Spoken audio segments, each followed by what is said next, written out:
Do you think you're ready? Yeah, I'm ready. You're born ready. All right, here we go. What is this piece of music, actually? This is the main theme. It's in something else, though. Isn't it? Let me Is look. this Philip Glass? Philip It sounds Glass, like Philip yeah. Glass. It is Philip Glass. I love Philip Glass. Have you seen Koyaanisqatsi? No, what's Koyaanisqatsi? Oh man, Koyaanisqatsi. It's one of a trilogy of films made by Philip Glass. Scored them all. And they were made by I think Coppola and Spielberg had a hands in their production. They didn't direct them. Yeah. But they're basically montages of the Earth. These very... Oh. It's like Planet Earth, but for society. No Right. dialogue. And in one... Koyaanisqatsi is the first one. Koyaanisqatsi is a Native American word meaning life out of balance. Uh-huh.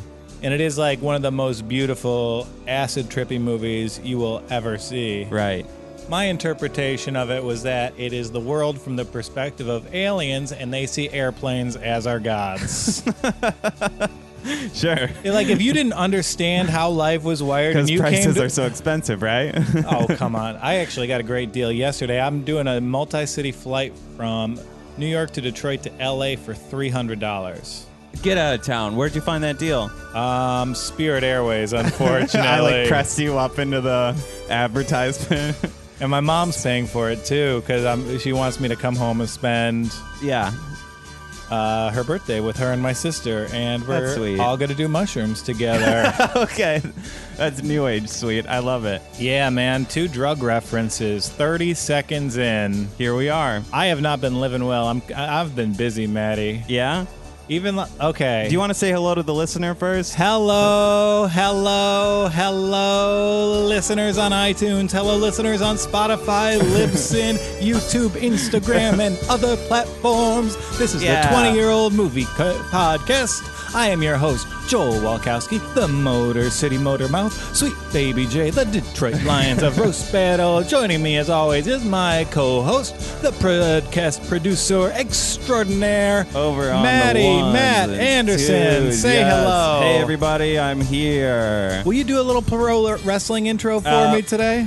3, 2, 1, live. All right, I'm Matt, the military meticulous masturbator Anderson, coming at you with a regimented schedule of Truman Show beats and knowledge ejaculate. You might be a meticulous masturbator.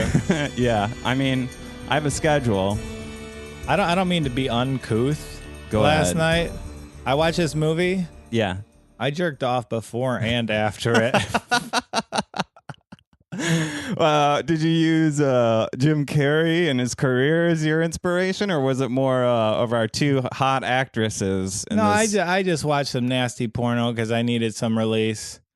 I took some Adderall yesterday to clean out my apartment, and as you can see, it did not go well. Yeah, where did all that energy go? I'm sitting in like a trash explosion over here. There's papers and boxes.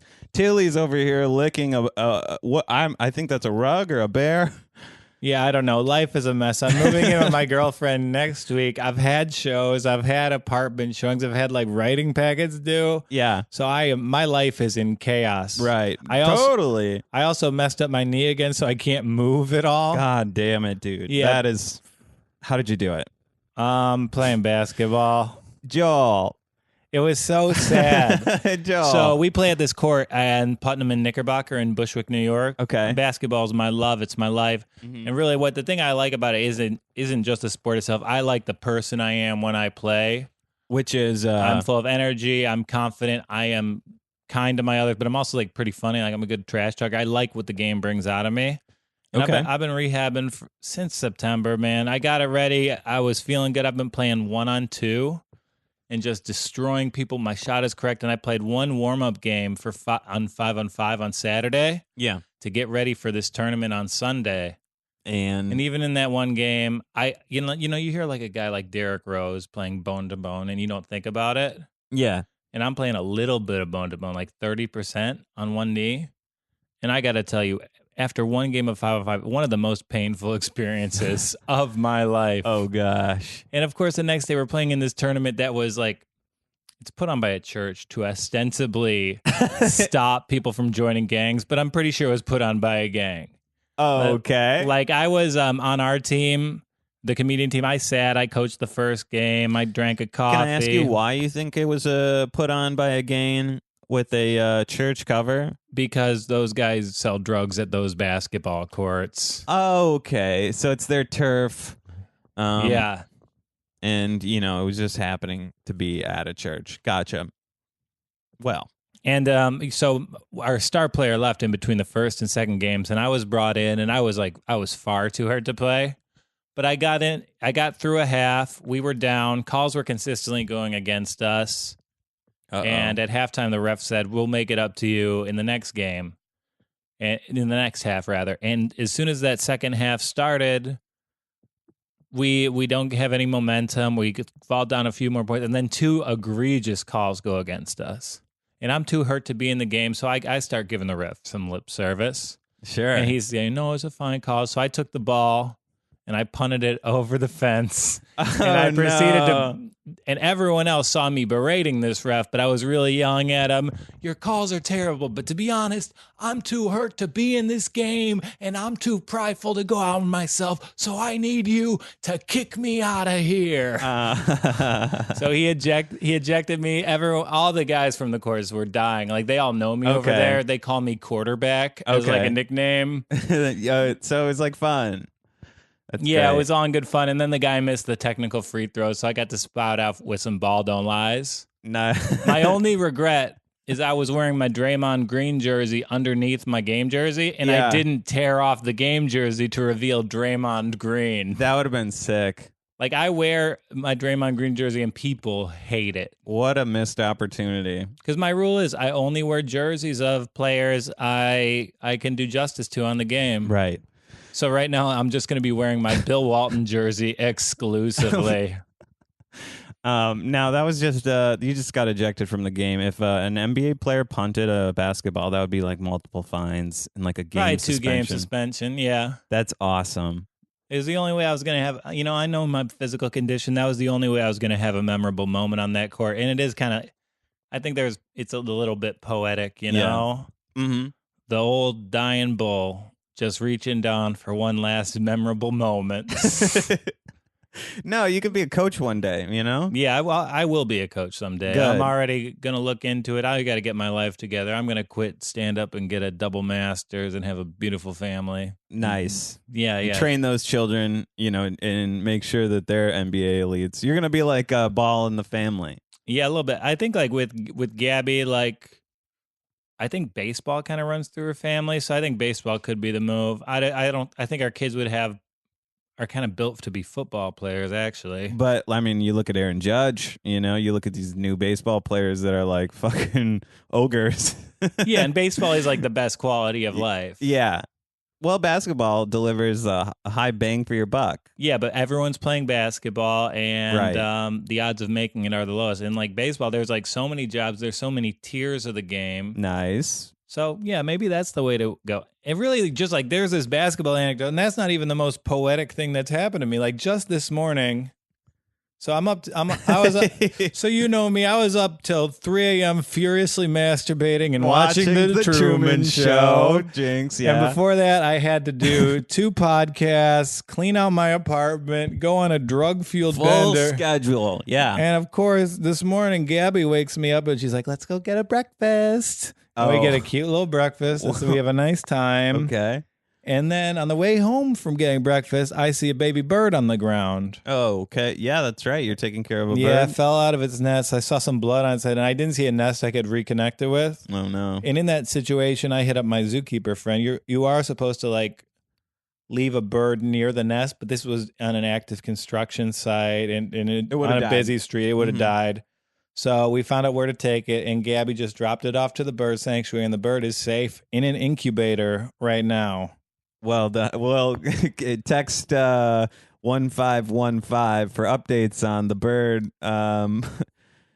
Text Hope, and you will get an update from Joel on how the bird is doing. It always makes me sad when you see that, but it's like I never know what to do. But it's cool that you know to take it to a certain place and.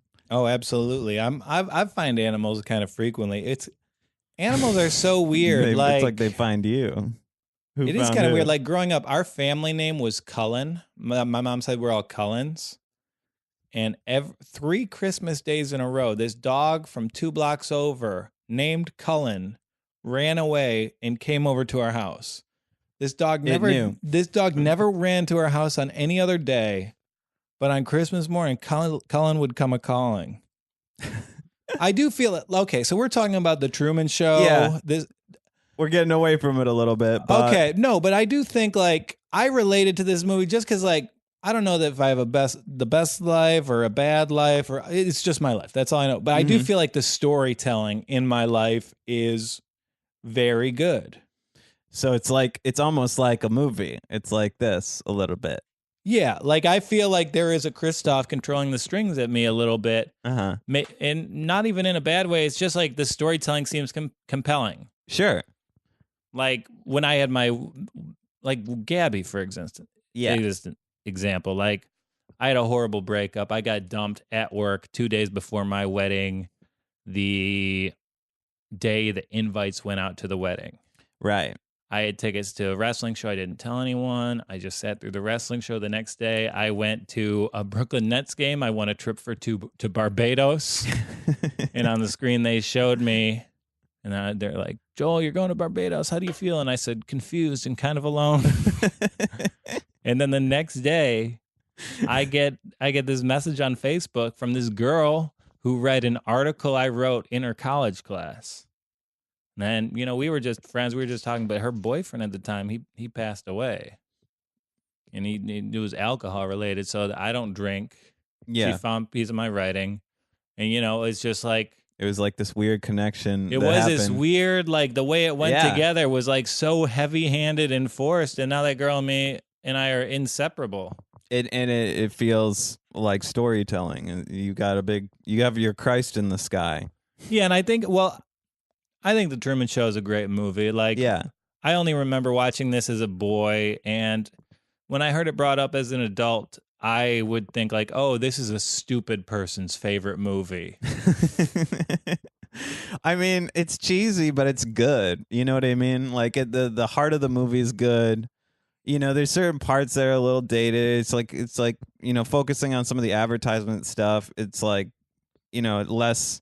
That's like less impactful than like the society and the cage part and like the having somebody pulling the strings. Am I being watched? All that stuff. Yeah, and to bring it back just a little bit further, we are talking about Truman Show. Yes. This is Jim Carrey's first dramatic role. It was a pretty highly sought after Hollywood project. A lot of directors were after the script. Yeah. And it's a movie that's aged well. And for any of our viewers who haven't seen it, would you give us a 1-minute plot synopsis, Matt? So, okay, this studio owns a baby, right? They buy the baby for purposes of we're going to trick the baby and film the baby. It starts off kind of innocent when the child doesn't remember. You get to see a child grow up before your very eyes. But, cut to the nightmare we are in now. Truman is he's a young man who you cannot contain this young man and script his life. He's going to find out. And this movie is about him finding out that the world around him is fake. It's being controlled by this guy named Christopher, a play on Christ. And, the real woman he loves is out there. But, they set him up with a movie wife, like a fake wife who's an actress. And this movie is all about him finding out and deciding to leave his known world where he's safe and journey out into the unknown. And he doesn't even know. He never fully pieces it together. He doesn't quite realize. Like the film does a great job in the very open. It lets you in on the aesthetic. They make it do a good job making you feel like you're a viewer of the show. You understand the context, the production, the scope of this. Yeah. And then Truman, you can really relate to him because he's such a blank slate. Yeah, he's so fun to watch. Like his little mannerisms, while you don't necessarily like think of them, you're like, oh, I'm goofy in front of the bathroom mirror by myself. You know what I mean? Like it's very much like easy to put yourself in Truman's shoes and see how easy you would be manipulated. At least I would. I didn't grow up like a tough guy. Maybe like some tough people would have trouble identifying with Truman as a character.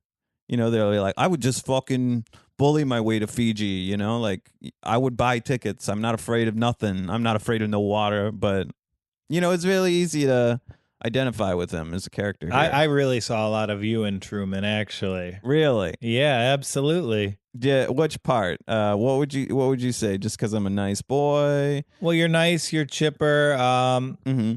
You're not super in control. You're kind of polite and not in control of your own destiny. Okay. And I imagine you had a very idyllic, happy childhood, similar to Truman's. Like I imagine the house you grew up in, and your relationship with your parents is I very lived on similar. a lake. Yeah, you lived on a lake. Yeah, my dad didn't die out on the lake, but well, neither did Truman's. right, exactly. I think one of my favorite parts is like the the FBI type agents they have to whisk the people away when they like interact with them. Nobody's like ever on the spot that quick, are they? Well, we don't know the scope of this production. Like, if you do go to like super VIP events, like I imagine Fashion Week would be a similar scope. Oh, right. So I imagine security is pretty tight there. Right. It's probably the same as like running on a baseball field. You know, if you start running on a baseball field, that's probably the equivalent of trying to like break character on the Truman Show. Yeah, and really, you could. I don't know. It's a very interesting film. It raises a lot of philosophical questions. I mean, is the wife wrong? Is the best friend wrong? Is Yes. Christoph wrong? Yes, all three. Yes. I don't know. The best friend kind of had his back. Yeah, but at the beginning, there's like interviews and one man things where he's like being really douchey about what they're doing. And at the end of the day, you know, if the producer tells him to say a line that like would damage Truman, they don't care. It's like the bottom line is to like keep him there. But is it their In a whole lives? narrative. Do they have a home to go back to? No, like that. His wife, his actress wife's at the beginning. She's like, "The Truman Show is my life. This is my thing." And then like you could tell she was discontent, you know, and she needed therapy from all these years of lying, you know. What do you think would be harder, being an actor on the Truman Show or being on a season of Survivor? You know, I think oh man, I would like to be on Survivor, so I think it would be harder to be an actor because there'd be too much deceit, whereas like at least on Survivor you're going for money when you're lying, right? Absolutely. Yeah, would you ever go on Survivor? I've submitted a tape for Survivor. I want to go on Dude. Survivor so bad. Oh man, have you ever gotten a callback? Never. Oh, I feel like I'd be a great contestant. Just like my interviews alone, I talk so much shit anyway. we should both submit tapes. Well, why don't we for this submit for next the season. Amazing Race then? Let's do that too. Let's do all three. All right, yeah, let's get on reality TV shows. Does- Take that. Give me have 15 tapes for your fucking thing. You tell me you don't run the segment, then I see some LA guy does the segment. Okay, thank you. Can I ask you, do you want me to bleep that or it's fine? Yeah, you could probably bleep it. All right. Just bleep the name of the show. Right. Oh man, show business can be so hard. Yeah, it's brutal, dog. Can I tell you, it's I was at an open mic maybe like 5 years ago in Arizona, and Kyle Kinane was playing the weekend, so he came to the open mic beforehand, and he was just doing whatever. But like, there was this guy who was like a comedian who was on Survivor. Oh, that's amazing. Who came on stage and he did he had like music cues. He was wearing Heelys, so he like slid across the stage in Heelys. You give him the light, but it's just a tiki torch. He blew the light. It was so funny. And we all watched him bomb. Who was the Survivor contestant? He looked like all I know about. I don't remember his name, but he was like one of the first ones voted off. You know, like immediately, like they get to the island, boom, voted off. And he had like this curly hair, and he was like ethnically ambiguous. I mean, I could tell you're a racist just by the way you say ethnic. You don't even like saying that word. Yeah, I started stuttering and then I wanted to abandon that. Yeah, I was on a little show. Maybe you've heard of it. Survivor. I lost my virginity with Survivor playing in the background. Oh boy, like the music or no, the show. It was okay. I was like, I was like, that's kind of. No, it's an episode of Survivor All Stars, which is God, just hanging out with my boy Rupert and Broccoli Rob, Boston Rob. Oh, Boston Rob. Broccoli Rob is a terrible ingredient on pizza. Wasn't that one of his nicknames though? No way. I don't know. So anyone named Rob with shaggy hair is called Broccoli Rob. It's a very common nickname. Okay. So you're fucking. You're getting your fuck on to Survivor. How was it? It wasn't very good. And then my mom found the condom and she was really mad at me. She screamed like, "How could you do this? I was making you spaghetti." Were you watching Survivor without me? Do you want to shout out to that real girl's name, or you're all set? I'm just kidding. Oh boy. Anyway, I find music is a nice thing to play during sex. I think a little Ariana Grande, or Spice Girls. Is that what you? Maybe. So Shelby picks the music when you guys fuck. It's a half and half. Beyonce is a hot number. Well, I have such a relationship with Prince. I love to put Prince on while I fuck. Right. You've talked about coming at the climax of a song. Yeah. I've got a couple of those within the past 6 months. Actually, I've got 2 memorable Prince. Oh, one I didn't climax. Man, I'm sorry. This is a really dirty show, but when you're in a relationship, sex isn't really a dirty thing. It's just a form of communication and something that happens. Love. Yeah. I stopped sex mid intercourse. Coitus. This I think it was 2 days ago because we got in an argument. She said, "I want you to impress me."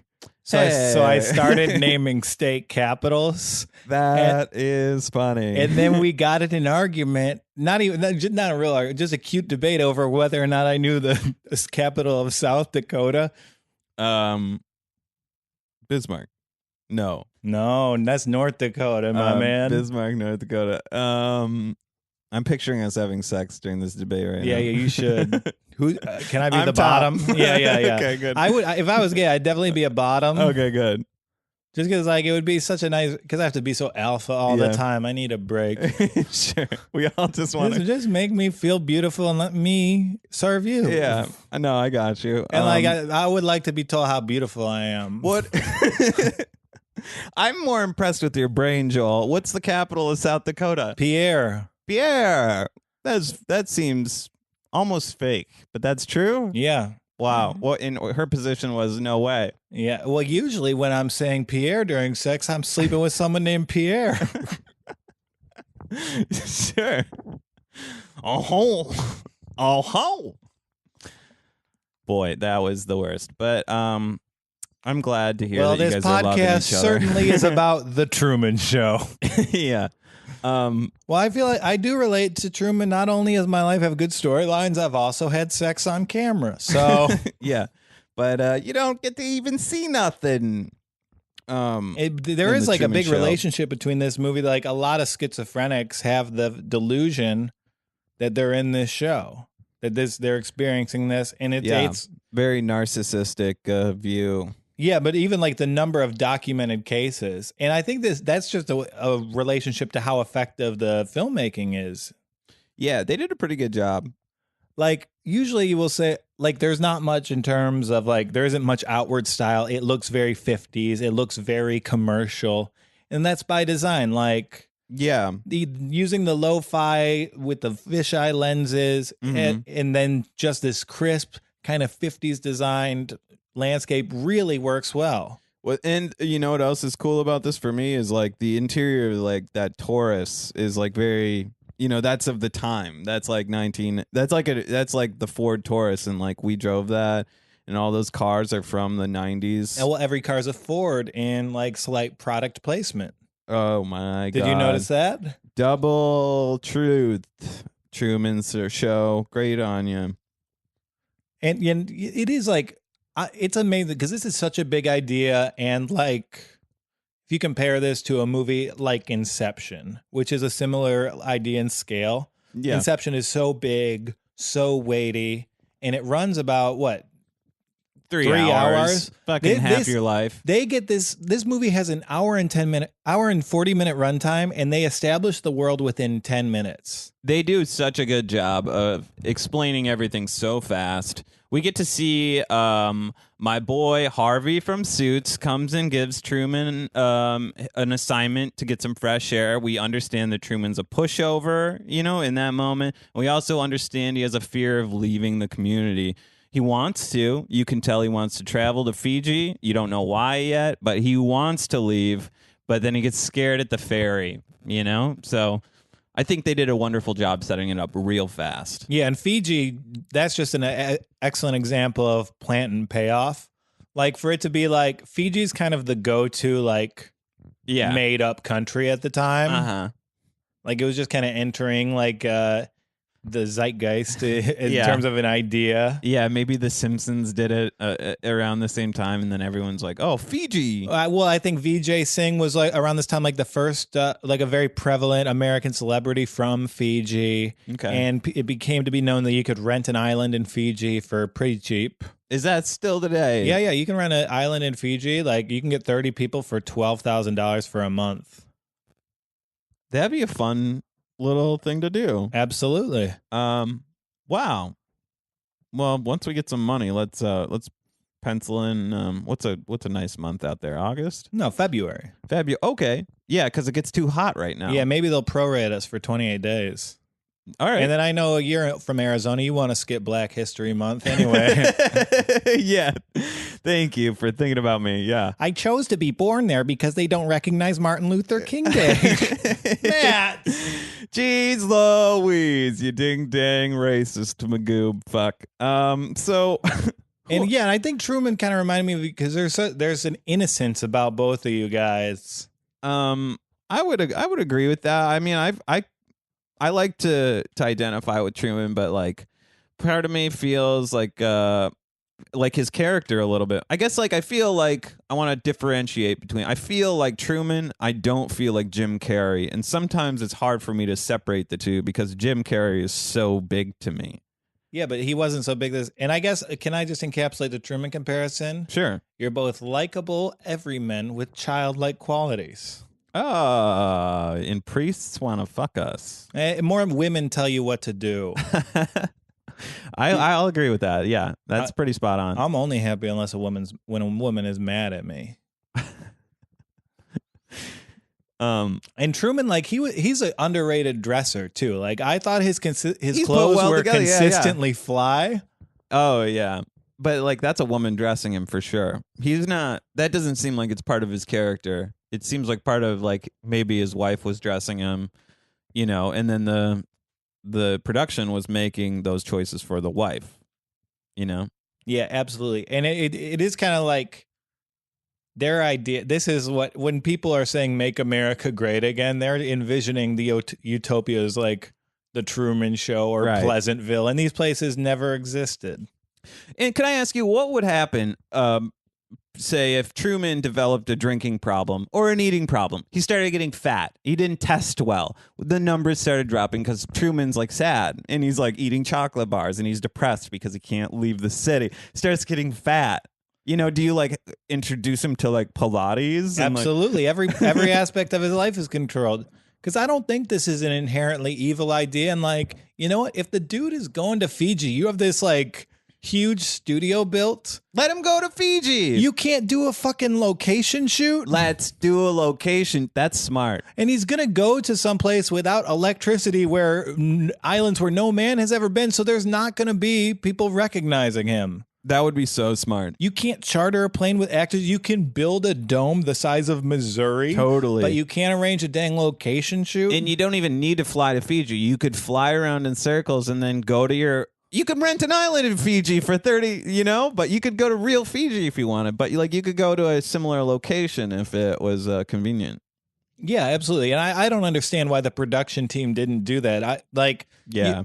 Like Christoph, you could say he went a little bit out of control with his experiment. I would agree.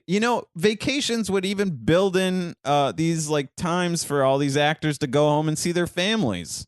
Absolutely, but they don't have families. They live here. Yeah, exactly. Well, what about a guy like Marlon? Like he's on service. Well, how often do you see your best friend actually? I would say like at least he probably gets one day off a week. I'd say best friend is like 5 or 6 days a week. And right? This is a small town, but it's 5-6 days a week, maybe 1 to 2 hours a day.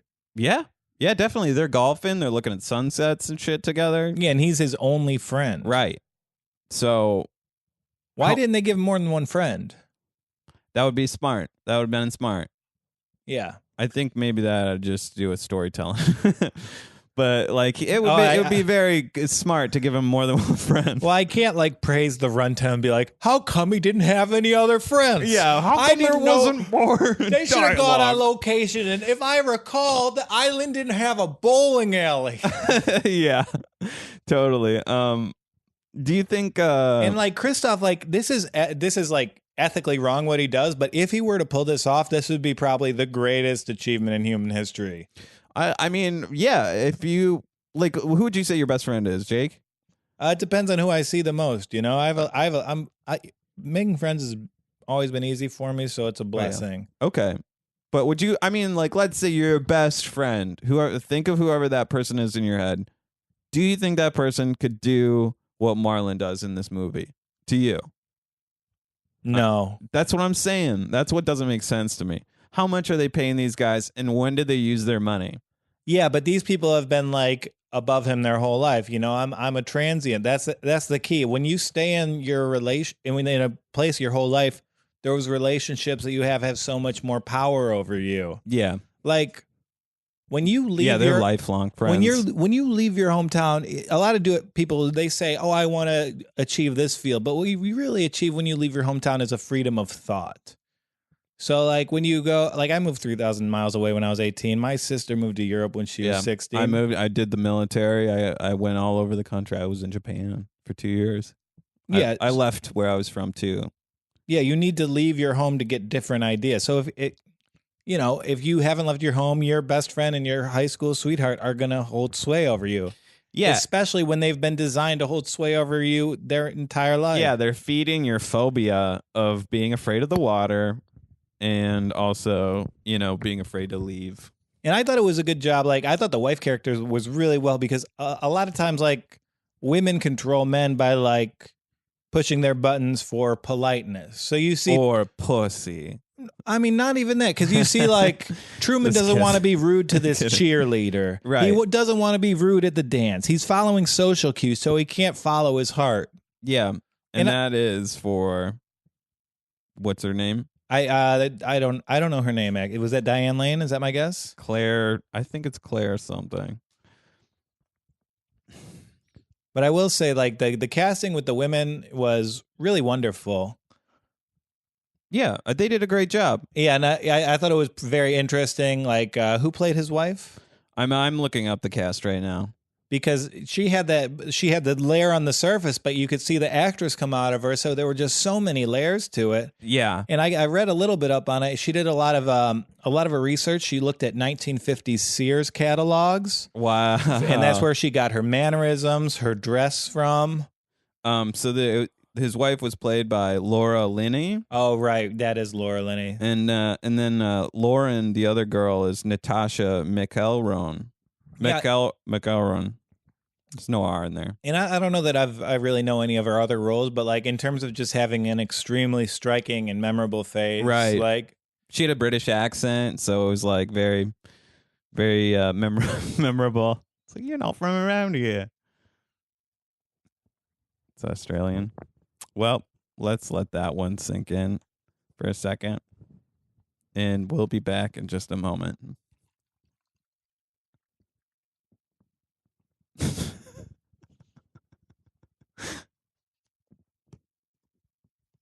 Where's that accent from? All right, and we're back with the 20-year-old movie podcast.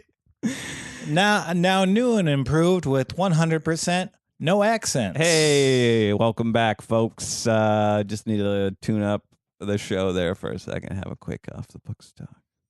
Yeah, and I think like it would playing one of the actors is kind of a dream role. Like, yeah, you're set for life. You know, they're gonna room and board, your money. Yeah. I mean, like from a Hollywood perspective, like it's a very good role. Oh yeah. Like a best friend role with so many facets to it that doesn't really exist. You're there. A best friend role in a script is to provide exposition, move along the plot. But here, like a guy like Marlon, played by Noah Emmerich, is brings a lot to the table. And I saw this as a boy, but like he's gone on to become like one of the better character actors around. Great turn in The Americans, great turn in season 1 of Billions. Yeah. And like really you could see, I don't know, just a wonderful career. Totally. We had some other people like Peter Krause is in this. I don't even remember him. Paul Giamatti. Oh, I another Billions alum. Oh, the I love Billions connection. Yeah, I don't have a household. I got a Peter Krause hold. Oh. All right. That guy's been on a lot of failed pilots lately, like paramedic shows and. Who cares? He's on 6 Feet Under. Yeah, he made me cry a lot. Yeah, 6 Feet Under is the greatest show of all time. So he has that going for him. Most stuff. And Nate Fisher is like a personal hero of mine. I spent my whole 20s trying to become like Nate Fisher and Joe Bluth. And unfortunately, I think I succeeded. You didn't know what you were getting into. Have you seen the new Arrested Development yet? Yeah. Did you like it? I liked the Job and maybe storylines. Okay. I didn't understand anything that was going on with the Michael Murders Michael stuff, love yeah. triangle. I thought the Howard scenes had some laughs, but none of the Lucille or Lindsay stuff or George Sr. or Tobias was really up to par at all. Who do you think changed the most over that time period? Job, right? Like, yeah. His voice was shot from smoking or drinking. He's like bloated. But I don't know. Wouldn't you want to, if you were playing Job a few years later, wouldn't you get a little bit bloated? Yeah, I mean, for a serious role, sure, but a comedy, I don't know, because Joe Bluth is kind of a loser. I wouldn't be surprised if that was a choice. Oh, wow. We should look that up. That's what I think. I saw David Cross like do his like run his set, and he said, no, he was very bitter about Arrested Development. Oh, no. Yeah, apparently he didn't have a lot of fun shooting it. That's even right now, look how cool Truman looks. Oh yeah, he looks fly. He looks like John Daly, the golfer. No, he's not carrying empty bottles of tequila everywhere. He's just fucking fly as shit, dog. Look at that. He's wearing like a Newsies cap. What kind of hat is that called? A Newsies hat. Okay. And it's nice to have a plaid hat that matches your plaid suitcase. I'm the most Scottish man in the world. All the extras on the bus when he's trying to escape are hilarious too. You got soldiers, nuns. The extras on the bus just playing along. You could tell they're extras too. None of them are particularly No, you good. can tell they aren't extras because they're just not mugging for the camera. You know that comic who's an extra? Which one? There's quite a few. I don't want to name him. I love him. All right, mouth his name to me. Oh, okay. I was thinking of somebody else. In the film The Week of, he is an extra and he is the star of that film. What episode? Where are we at? No, The Week of is that new Adam Sandler Chris Rock movie. I'll give it 4.5 stars actually. Okay. But there's one scene where it starts off on a shot of Mr. Joke, Steve Whalen, and it just shows him for a second. And Adam Sandler walks in the other direction, and he walks off screen, and then Steve Whalen is again just facing the camera. I got a good laugh out of that. I hope he got an IMDb credit for that. That'd have been sick. Yeah, there were a lot of problems with this production. Yeah, Dennis Hopper was replaced after one day as Christoph. Oh, for real? Yeah. Oh, no. Well, okay, so what happened? Dennis Hopper had disagreements with the director, But luckily, the director did a lot of backstory on the Kristoff character. Okay. He wrote an entire book about his past achievements, and this character, Kristoff, apparently before this made a documentary about homelessness that won a lot of awards. Okay. And in the universe, it's not really explained, but the Truman Show wins Emmys every year. Right. No, I got that. That was it made it set up like it was getting more views than Friends. You know, it was just like a 24-hour news network where you could just turn it on and you could just like hear him snoring and feel comforted. Like they set that up pretty well for me where I was like, okay. Yeah, I wish the one thing I wish they would have incorporated, I would have loved to see a cameo. Oh yeah, that would have been great. Like a 1998 cameo. Yeah. Like I want to see their version of Sweeps Week at the Truman Show. Yes, that'd be great. Who would your cameo be? Who do you think you would? 1998, Monica Lewinsky. Okay. Like he's just behind her at the dry cleaners. How are you gonna get this stain out of my blue dress? And then it would be. Didn't you suck the president's dick? That would be no, because Truman would have no idea. So he's got to have some understanding of the United States and the presidency and I don't voting. know. I don't see any American flag. How does voting work in this dome? How do we know there's voting? Every American is guaranteed the right to vote. There's nothing in this movie that says he's an American citizen. Interesting. Well, I guess that would matter, wouldn't it? And I know they kind of show that the dome takes place in the United States. Yeah. But, you know, I don't think Truman be voting.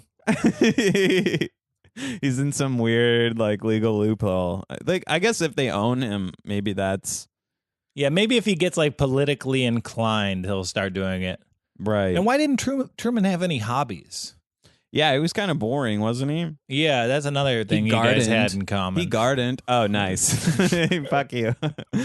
I just imagine you go home and did work on your tool. He played Rocket League with his friends. I did puzzles, but I was on the influence of like powerful painkillers at the time. Oh, I was actually making fun of myself there. Oh, okay. Because it took maybe like a month for me to do a 500-piece puzzle, and it was quite sad. It was just like this unfinished puzzle in my life that was like an analogy of a physical representation of how I felt. Unfinished. But you got there, right? Yeah. Nice. I did.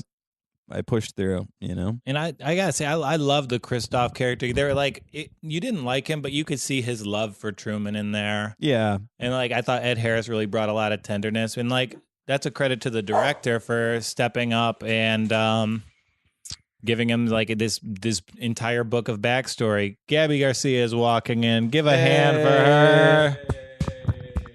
Gabby, how are you? I'm good. I missed my bird friend.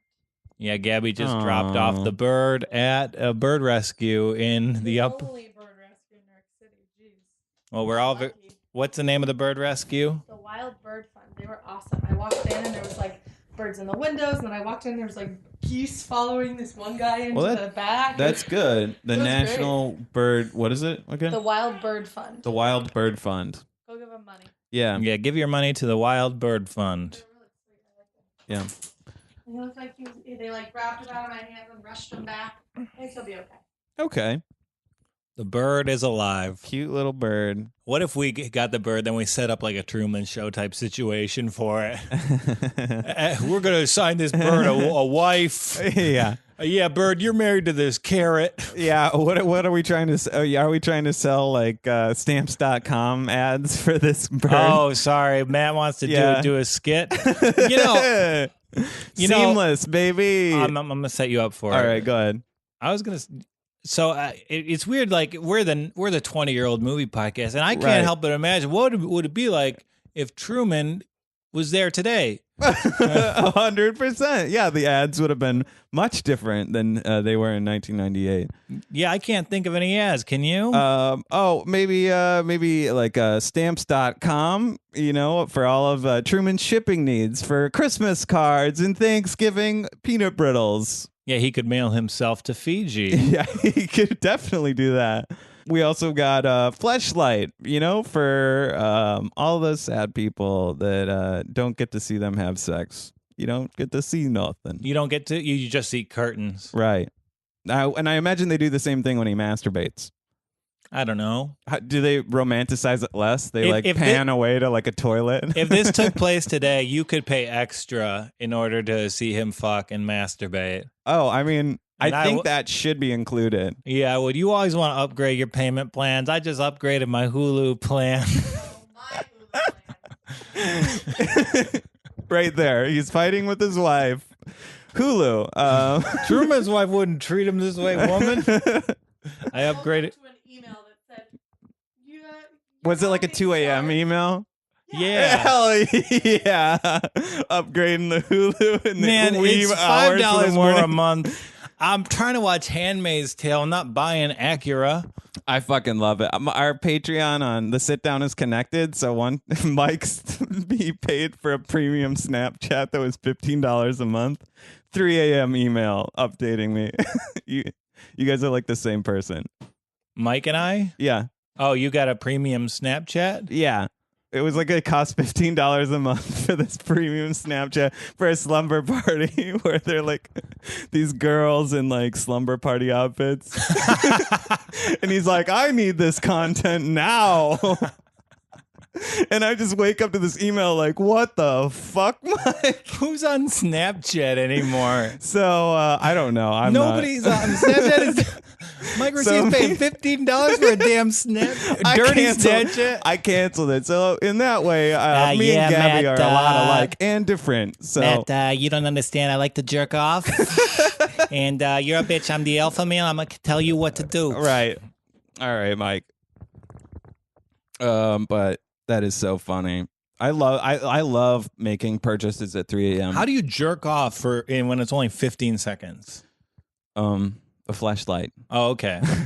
Visit adamandeve.com. Type in promo code Truman for 50% off your first purchase. adamandeve.com. That was a fun bit. I lost my train of thought. Sorry. LegalZoom. For when you're fighting the no, we don't need to keep going. Okay. This is Good dead stuff. air. We can find our next segment. We did a good job with that segment. That was fun.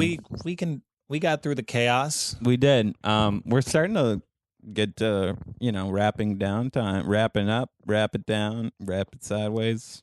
Got 10 minutes left. Well, we haven't had the Jim Carrey conversation. Let's talk about him at all. This was his first. The monster right now. He's crushing it. Huge comedian. Turned actor. This is his first serious role. Yeah, he did The Mask, Ace Ventura, Liar Liar. Then this is his first serious role. Right. And on the set, all the crew members had to be asked, hey, please don't quote The Mask or Ace Ventura. The first day of this production must have been amazing. That's so great. Because Dennis Hopper got fired and the crew members must have just been going, it's smoking constantly. It'd be funny if Dennis Hopper got fired for quoting the Mask ad. I think that's actually what happened. Yeah, that was the big dispute. And they do a nice job with like Jim Carrey. He's so likable and you cheer for him, even though he is on the verge of killing a woman at one point in this movie. Oh, yeah. Puts like a he knife holds his to his wife's throat. he thinks someone is videotaping him, so he tries to kill his wife. Yeah. And he's right. I mean, he's right. He found out, Yeah, but I think the idea of like having a world constructed it for you, like that's not as bad as ending a life.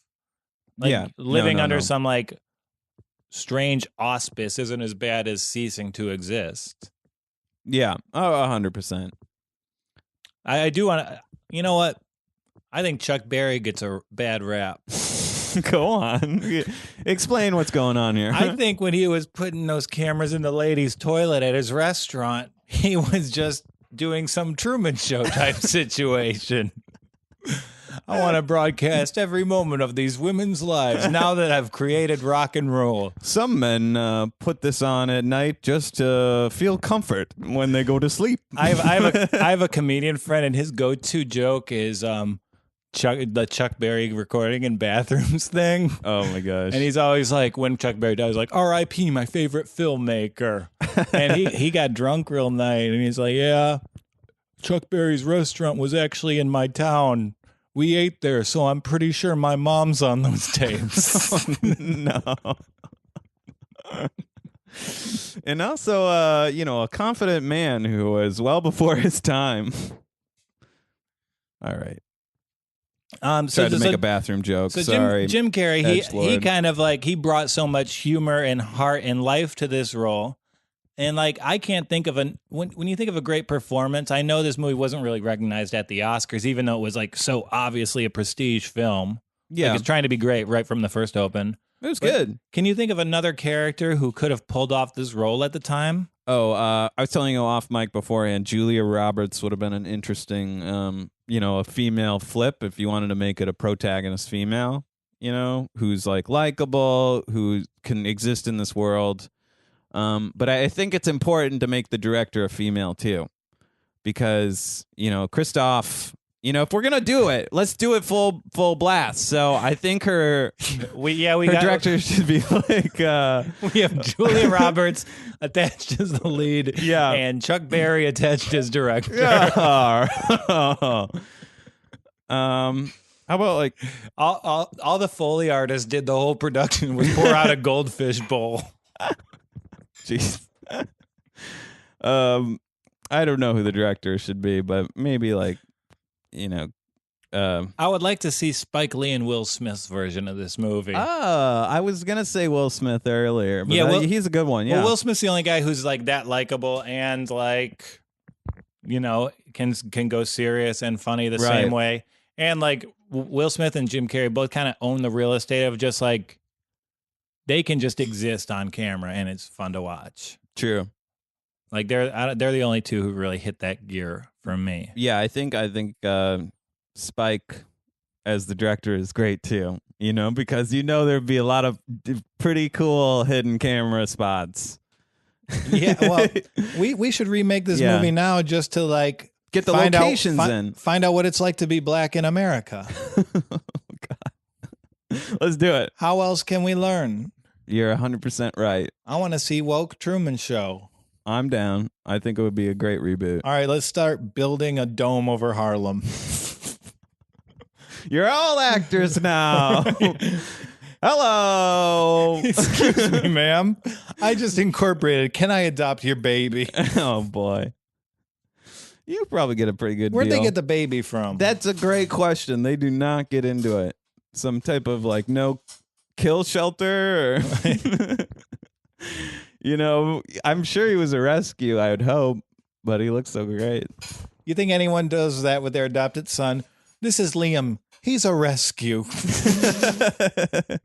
I could tell. He's an Asian guy named Liam. Yeah. Liam Anderson on the ones and twos. So do you have any final thoughts about the Truman Show? I was just handed a bowl of quinoa and chicken. Yeah, I can't wait for you to enjoy that after we finish in 5 minutes. Yeah, it goes good with a cup of coffee. Yeah, it certainly won't sound the best. Yeah, I think Truman Show. I mean, like, honestly, it's kind of an archaic notion because today, like, we are on camera all the time. What happens to Truman is something that we are voluntarily doing on Twitch, on Facebook, on Instagram, on this very fucking podcast. Right. Like, do you put a tape in front of your cameras? No. A lot of people do. A lot of people do, but I've got nothing to hide, baby. You're absolutely right. I am an open book. You're absolutely right. I mean, I would. I think I'm going to start. I think I'm going to buy one. You're going to start taping things over your camera? Yeah, I don't want them to see me, Why? Because like you just read all these like stories like spy agencies like digging for dirt on Obama officials was a story that I read today. You think you're on the same scope as Obama? Of course not. But as you get older, so I think I'm right. Who knows? I think you did kill some kids in Iraq. And yeah, and people I don't are need after anybody you. to know what I'm up to. I want to be like You're a guy on a cottage in Vermont with no technology within miles. Yeah, that sounds Other than like this someone who podcast has equipment. a lot of guilt over killing boys with drones. The only equipment will be my setup, and it'll be have tons of, I don't know. Yeah, I just want to go in the woods and do my podcast producing. Just me and my audio forever. Come to the bunker. Yeah, I'll be my own, like- we got a real good deal on a bunker. No shoes needed. I would be like the Mark Maron that like doesn't trust the government. You think Mark Maron is especially trusting of the government? He seems to be. He's got to play along. You know, Use stamps.com to send all your postal bonds. That was a good riff, honey. Hell yeah. I know you weren't. He was looking at Gabby when he said "honey." Everybody, I answered "hell yeah" there, but If you think that's a good riff, give me a hell yeah. Hey, here's the best of Truman. Ooh, he be kissing. He be graduating high school. He in Russia. He on TV. It's the smallest camera. He's crushing it.